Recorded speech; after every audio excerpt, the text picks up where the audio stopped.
ঢাকাইয়া চলচ্চিত্রের মেগাস্টার শাকিব খান মানেই চমক। রূপালী পর্দার বাইরে মাঠের খেলায়ও সঙ্গীত রয়েছে তার।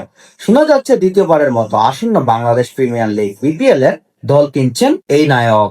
গেল আসরে ঢাকা ক্যাপিটালের মালিকানায় এসে শাকিব খান নতুন এক আলোচনার জন্ম দিয়েছে। প্রথমবার অংশ নিচ্ছেন দলটি শেষ পর্যন্ত শিরোপা জিততে পারেনি, কিন্তু গ্যালারিতে শাকিব খানের উপস্থিতি যেন সে সময় ক্রিকেটার ও সিনেমা প্রেমী দুই অঙ্গনের ভক্তদের মাঝে এক দারুণ মেলবন্ধন তৈরি করেছে। প্রথমবার বিপিএল এর দলের মালিকানা নিয়ে নতুন অভিজ্ঞতা অর্জনের প্রকাশ করেছেন শাকিব খান।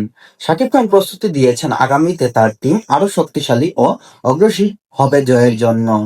এবার আপনাদের মতামত কি জানান? শাকিব খান বাংলাদেশ ঢাকা ক্যাপিটালের মালিকানা হয়েও যদি তিনি একটা ফ্যান বেস তৈরি করতে পারেন, দেখেন শাকিব খানের মূলত টাকার কোনো কমতি নেই। সে চাইলেও বা এইরকম ঢাকা ক্যাপিটালের মতো একটা না ৪-৫টা টিমও কিনতে পারে।